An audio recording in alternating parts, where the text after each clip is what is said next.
Hi, welcome back to my channel. Today we're going to be talking about my 2021 most disappointing books. Let's get started. I'm really excited about this video, as you can see, because I literally look better than I ever have in my entire life. First of all, I have like news anchor hair, which I'm living for. My makeup is dramatic, but I'm living for that too. And I got this sweater yesterday and it has Totoro on it. I've never looked better. I've never been more happy. Satan has truly chosen me. The other day, my roommate asked me, and I forget what word she used, but she asked me if I was a certain kind of like sexuality. And I was like, I don't know what that means. And she's like, oh, it's somebody who's actually attracted to themselves more than other people.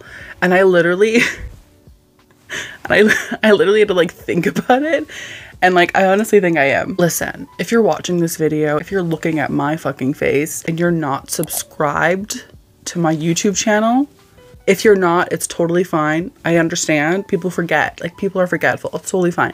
All you need to do is just like click the little subscribe button. Therefore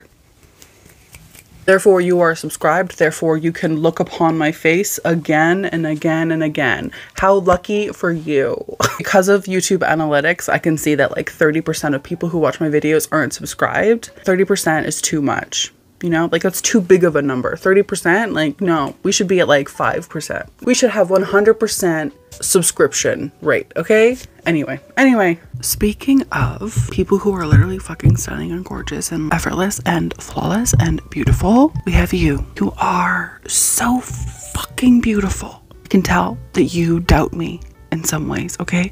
I can see it in your face, in your eyes, and that cute little lip gloss you have on, and the way that you're eating those Doritos. I can tell.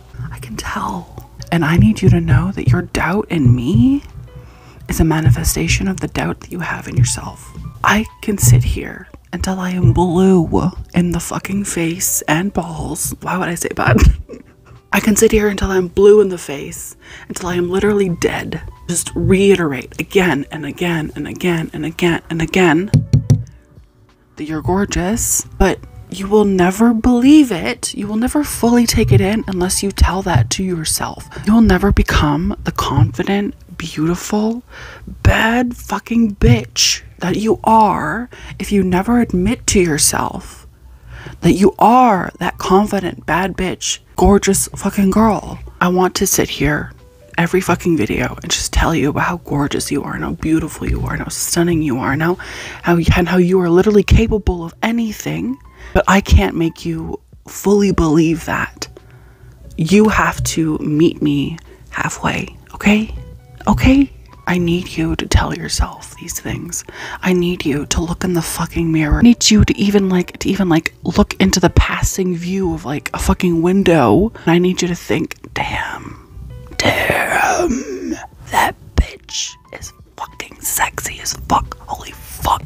Like, I need you to have the enthusiasm. I need you to have the confidence of a mediocre, straight, white man. You deserve it. And it's over. 2022, we aren't fucking around anymore, my friend. We're not fucking around. 2022, we're going to love ourselves unconditionally. Do you hear me? Unconditionally. Even if you have to fake it till you fucking make it, bitch. Make it fucking work. You can do this. You are literally so fucking gorgeous, so beautiful, so talented, so funny, so smart. You can do it. You can fucking do it. Just start. Just start to... Okay, love you. Let's talk about my most disappointing books. I'm excited for this video. I'm excited. I have a lot of thoughts. To be honest, like a lot of thoughts. Like, I know it's crazy, like someone like as pretty as me is so intelligent, but like I really am. Let's start with a book called The Amityville Horror by ANSON. Now, you may be familiar with this story. I'm sure you are, especially if you love horror, if you love classic horror.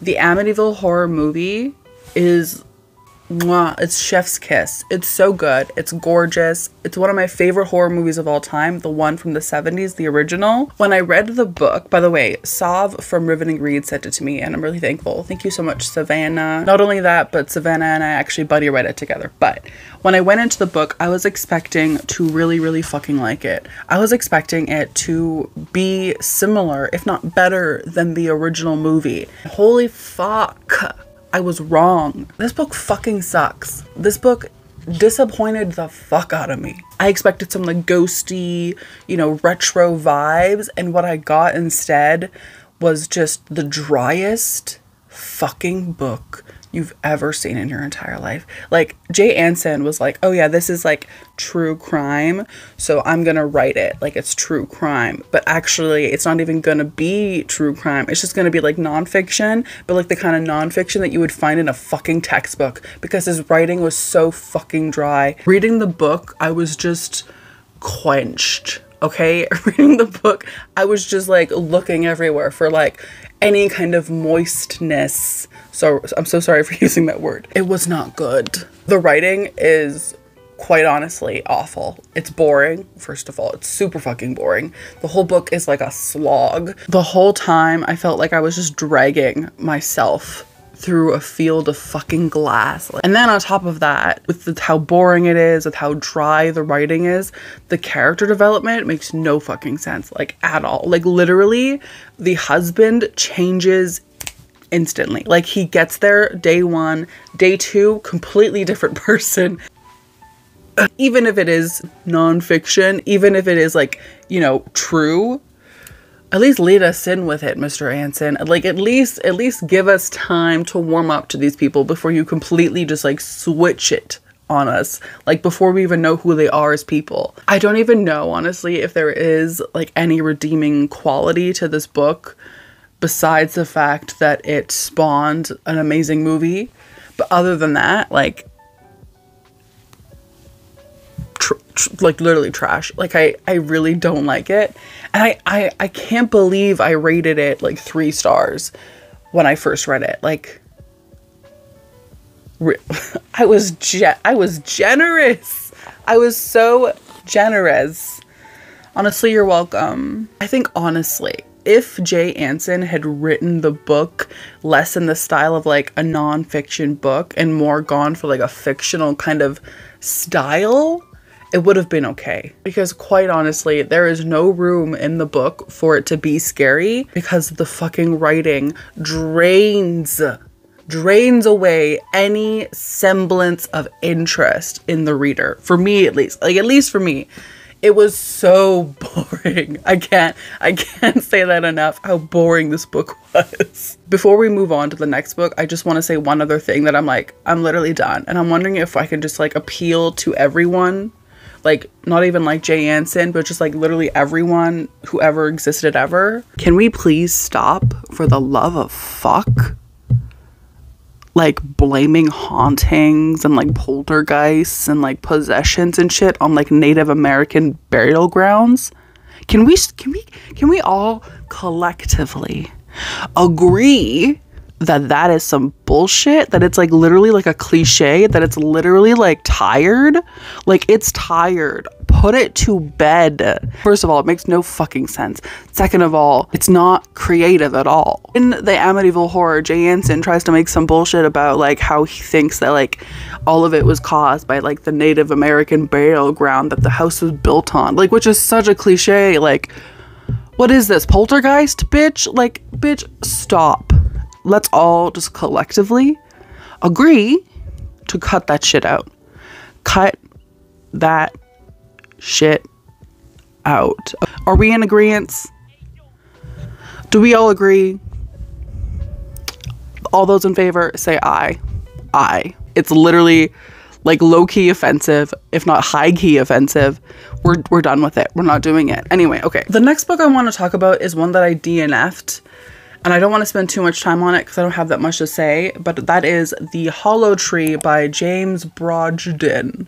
The Hollow Tree is about this woman who's like on a cruise, and like her and her husband are like having like the time of their life. They're like super happy. Some horrible accident happens. She has to like lose her arm basically. After it's amputated, she's like struggling. She's trying to deal with like the loss of a limb, you know, rightfully so, until she starts to feel phantom pains in her missing limb, and as though she is like touching something with her missing limb. Basically, she can like go into magical worlds and shit with like her missing hand. It's crazy. Now, there's nothing inherently wrong with this book. To me, it's rampant and it's mediocrity. Do you know what I mean? Like, the book is so mediocre, so middle of the road. I couldn't continue with it. I DNF'd it, even though I was like having an okay time with it. I DNF'd it because it was just meh. I would put the book down, I would stop reading the book, and I would feel no compelling things to pick it back up. Like, at all. There was something in me that like actively was just like, ugh, do I have to? Like that kind of feeling is not the feeling that I want when I'm reading a book. I want to feel compelled, either by like enjoyment or by like, you know, I'm gonna rip this to shreds later on. You know what I mean? Like, I want to either love the book or have such a deep loathing for it, can't help but not finish the book. You know what I mean? Does that make sense? I hope it does. The Hollow Tree is fine. The characters are fine. The plot is fine. The motivations are fine. But I personally don't want to just read fine books. I don't want to just feel fine about the things that I'm reading. I want to feel compelled by them. I want the books that I read to be engaging and interesting. I want them to pull me back in no matter how far I go from them. Hollow Tree just doesn't do that. It's such a huge disappointment because I was super excited to read it, and it's like Monday fucking morning. It's Monday fucking morning. Anyway, next, let's discuss another book that I was convinced that I was going to fucking love. I was convinced that this book was going to be like top of the tier, cream of the crop, the je ne sais quoi, right, of my reading year. And instead what it did was it just took a giant shit on me, on my reading year, on everything. And I'm talking about Night Bitch by Rachel Yoder. Now, originally, I think I gave this book like 4 stars or something after reading it. Maybe it was 3 stars. I can't remember. I wasn't that harsh with it. But the more it sits with me, the more I genuinely am just like baffled. Night Bitch, in case you don't know, is about this woman who's like totally not doing well. She's like married, she's got this fucking kid, but her husband is what the French would call l'incompétent. Like, a bag of beans is more helpful than this fucking guy, okay? Like, he doesn't know how to be a father, to be honest. Like, he's like lazy, he's like stupid, blah, blah, blah. Anyway, our main character is like fed up. She's like exhausted. She doesn't want to continue. Like, she loves her child. She loves being a mother, but it's so exhausting and so draining that she just like, she's at like her wit's end. And then one night, she feels like the back of her neck or whatever, and she feels like this little tuft of hair, and she's like, what the fuck? And then she notices that her canine teeth are getting a little bit bigger. So it seems as though she's becoming a dog. She's turning into a dog. This book could have been everything. Instead, it wasn't. This book could have been my misandrist dream. By the way, in case you're wondering, if you're like, does Jordaline hate men? Let me tell you, yes, she does. She's a misandrist, bitch. Let's not get it twisted, okay? Because I don't want people to get confused. Misandry is different than misogyny. Misogyny is a systemic oppression. Misandry affects literally no one. I can hate men and they can still continue to succeed and be rewarded by the patriarchy. I just wanted and needed to make that clear. Like, I'm a misandrist. I think men are awful. Specifically straight men. I'm talking about straight men. I think men are awful. Anyway, okay. So I thought this book was going to fulfill my misandrist dream. You know what I mean? Just like shit on men and how stupid they are and blah, blah, blah. And it was not. It was It was bad. The first half of the book, mwah, gorgeous, beautiful. Rachel Yoder writes gorgeously. There's like all of these moments that as a woman, you just feel like this burning rage bubbling up inside of you. This comparison between this woman who has sacrificed her own comfort for her husband's comfort to the point where she is like becoming skeletal in terms of like her emotional labor and you know, physical labor, because she's taking care of both their son and fucking him as if he's a fucking child. Gorgeous, beautiful. The way that she escapes these little confines in which she has basically sold her soul, she instead like goes the complete opposite to what she's been trained to do and goes completely fucking feral, like a dog, like a fucking wolf. It's immaculate. It's gorgeous. We love it. And then the book literally takes a dump. The book literally takes a fucking shit, a big fat steamy shit on itself and me and everyone who read it. I mean, some people really like this book, I get it, but like the last half of the book is so disappointing. It's going in so many different directions in the first half and everywhere seems to be going great. And then in the second half, Rachel Yoder was like, wait a minute, should I do maybe like some kind of like pretentious artsy thing? Or do you think I should just give up and like stop caring? And I don't know which one it was, but she did one of those two things, because it's not good. This book introduces so many different plot points, so many different things, and they literally don't go anywhere. They literally don't go anywhere. There's so many things about this book that I'm still confused about because Rachel Yoder didn't explain any of it. She introduces them in the first half to get us interested, to get us, you know, intrigued, and then like literally just like lets them dangle for the rest of the fucking book. I literally finished the book, which by the way, the ending of the book is stupid as fuck. The ending of the book is so disappointing. It makes no sense where this book ends up. The ending of the book isn't really an ending. Like, I hate it. I literally hate it. What I really dislike about this book and why it's so disappointing is because I feel as though I got half of a book. It's like a half-formed statue or something. It's not complete in my eyes. It's not complete because there's just so much wrong with the second half of the book. Anyway, 0 out of 10. Do not recommend. Don't waste your time on Night Bitch. Let's talk about If I Disappear. I forget the author's name. I want to talk about this very quickly because I have just very like blunt thoughts about it. This is about this girl who is obsessed with this like true crime podcast. She loves true crime. She loves like feeling connected to the victims. Her favorite true crime podcast, the host of that podcast goes missing. And so she decides to take it upon herself to go find her and like, you know, solve the case of her missing favorite true crime person. First of all, this cover, stunning. Gorgeous. It's like mainly the reason why I bought the book, to be honest. Other than that, that's really where my like for the book ends. It's very similar to The Hollow Tree. The book itself is fine. The book itself doesn't really necessarily like have any faux pas or like do anything crazy. What's just offensive or unappealing about it is the fact that it's so kind of boring, that the characters are so uninspiring. Not only that, but like the twist and like the ending, like whatever.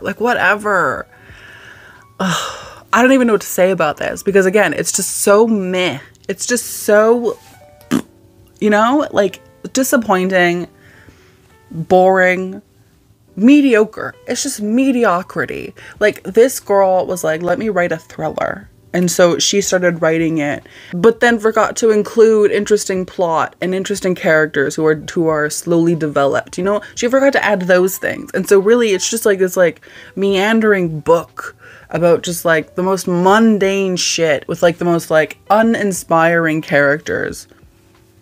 Yeah, disappointing. It's not necessarily bad. It's just, you know. Next, let's talk about The Taking of Jake Livingston. It makes me sad to add this book to this list because I I was looking forward to this book so much. And it didn't necessarily like super disappoint me. Like, it's not the most disappointing book on this list, but it's certainly not the book that I truly wanted. Okay, let's talk about it. Jake Livingston, in case you don't know, is with this kid named Jake. He goes to this school. The only thing is that Jake has this thing where he can see dead people.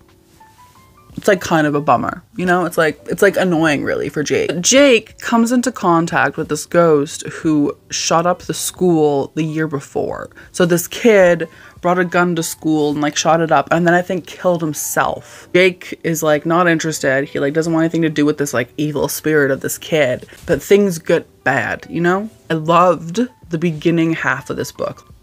Gorgeous. The descriptions that Ryan Douglas does of like the death scenes, his descriptions of gore is gorgeous. I just remember reading this book and like being enamored with his writing style, with how he described death and gore and the human body. It was beautiful. Loved his fucking writing. What I also really loved was like these little snippets we had of the antagonist where we got to see his home life, where we got to see his backstory, his like origin or whatever. I really thought that was interesting because I do kind of love a good antagonist, like a good bad guy, and I love to see where they come from. I think it's super interesting. What was really disappointing for me was the ending of the book. The last quarter of the book, the climax is all over the place. Like it's kind of a mess. From what I remember, it was a fucking mess. And I remember feeling like slightly confused about what was happening. Things that I did see that were happening were like cliche. Like at best they were cliche. It's like literally such a bummer because I was so excited for this book. I was so looking forward to it and I wanted to fucking love it. But the ending just didn't do it for me. It just wasn't my favorite thing. I'm seeing a theme. You know, I'm noticing a theme where a lot of these are because of the ending. And like, I get it. Endings in horror especially are fucking difficult because there is always this like, you know, swaying, this pendulum of like wanting to go either like super dark or like super happy in the end. And I think that's difficult. I truly do. I think it's difficult. So I understand that writing endings, especially in horror, is like not an easy thing to do. The ending of Jake Livingston was not my favorite. I didn't like it. But the rest of the book, gorgeous. But the last book that I want to talk about is one that I talked about in my December wrap up. So I don't know why I'm laughing. That is Stolen Tongues. If you watch my wrap up, you may have seen me say some shit about this book, and I do have shit to say. I really think that I should have put it in my like most hated, most disliked, the worst books of 2021 because I think it belongs there. I don't think it belongs on this list. So let's pretend like instead of the most disappointing, you're watching, you know, my worst of 2021. Like, ooh, like, oh, I'm from like 2 weeks ago. You know, I'm past Jordaline. It's still December. Stolen Tongues is this novel about this guy named Felix. The author, I think, is writing about himself. I'm not sure. And he and his wife go to this like cabin and they're like, yes, we can finally relax and, you know, be alone in the wilderness or whatever, which I literally don't understand that. Like, why would anyone want that? Like, why would anyone want that? Like, tell me.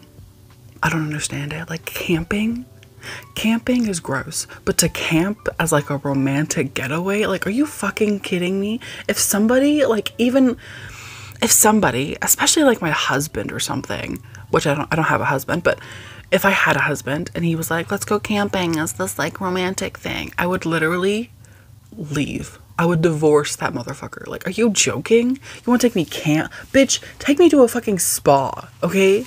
Take me to the mall. They're in this like cabin. They're like, you know, blah, blah, blah.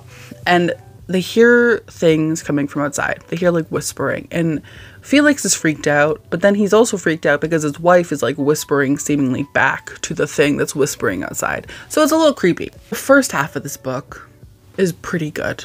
I did really enjoy the first half of the book. And then, similar to what I said in my wrap up, which I will link up here if you want to watch it, the book has nowhere to go. The book starts here, you know what I mean? And by the end of the novel, it's like here. Like, it doesn't go anywhere. So the whole book is Felix just like meandering like back and forth between these two things, and like it's like repetitive.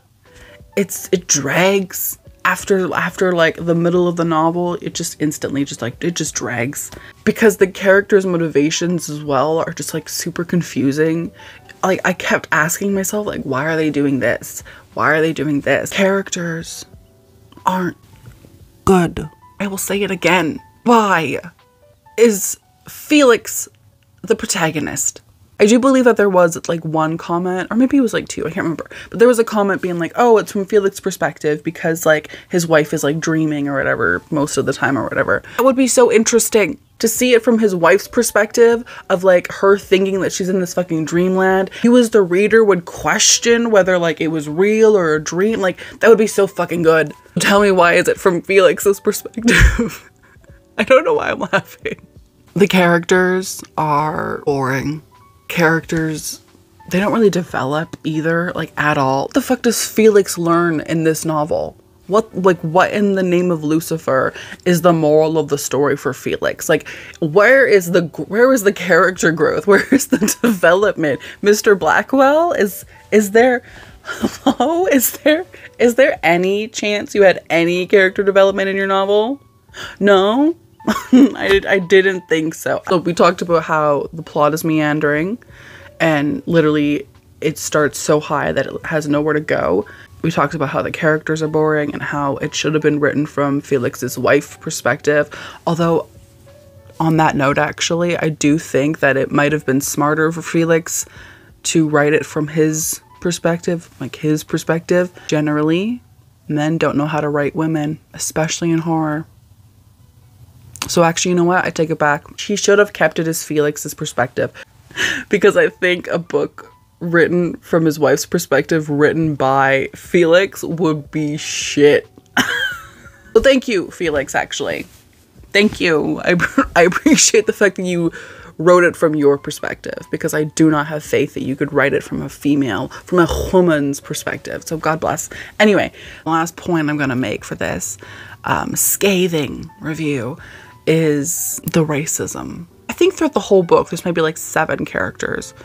I think maybe like 2 or 3 of those characters are Indigenous. They are there mainly to be sort of like exposition. They're there to be like, this is the lore. We know about the land or whatever, you know, like stereotypes. Felix makes it abundantly clear he is there to use the Indigenous characters as props for the resolution of the white main protagonists. It's not great. It's not great, Felix. Felix, it's not great. You don't look great. Just letting you know. Like, he treats the characters like they're objects. And then had the cojones, had the audacity, the gall, the gumption to write a part at the end of the novel about how Native Americans are portrayed in fiction. Which, like I said in my wrap-up, makes literally no fucking sense. Like, how are you going to do the thing that is arguably... I don't know why I'm laughing. I think it's just because the book is so bad. I think it's because I am just like baffled at the absolute audacity of this fucking man. That he literally calls it out. He calls himself out on it. And admits that he didn't want to fix it. So I still didn't read it, by the way. The people in my comment section who told me about it, and they said basically that it's just about how he had people in his life, specifically Indigenous friends, be like, hey, it's not good, we don't like it, it's kind of offensive actually, so if you could just like cut it, we'd love that. And Felix, being the icon that he is, was like, no, I'm gonna keep it in my fucking book. Thank you so much for your input, but I'm gonna keep it in my fucking book. And then he put that in his book. He put the cliche, he put the stereotype in his fucking book, and then like pats himself on the back? Can you imagine? Can you imagine being so brazen, so confident in yourself that you disregard the facts and feelings of your indigenous counterparts and then calling yourself out for it in a whole chapter at the end of your book where you, no spoilers, where you do stuff. Like, can you imagine? It's unthinkable. It's unthinkable. Who the fuck does that? Who the fuck does that? I can't. I literally can't. It's a lot. Mr. Blackwell, if you're watching this, first of all, how's it going? Second of all, maybe do better. Maybe take the advice of people of color. Maybe listen to them when they tell you that your shit is fucked up. Maybe consider those things, you know? My friends, my family, my familia. Thank you so much for watching this video. I hope you enjoyed it. I had a lot of fun, to be honest. This was really great. I can't wait to do this again this year, like at the end or whatever. It's gonna be fun. Next up, we have my favorite books of 2021. Jesus fucking Christ, it's only taken me forever to have that video out, but we're gonna do it in the next video, which I'm hoping I will be uploading within the next few days. So look forward to that. It's gonna be the best. I'm super excited to film it. I hope I look as good as I look now in that video, because I am literally stunning. Don't forget to hit subscribe, because we talk about spooky shit. We talk about creepy shit. We talk about me being adorable and Totoro and shit. Thank you so much for watching. I hope you have a wonderful day, and I will see you in my next one. Bye!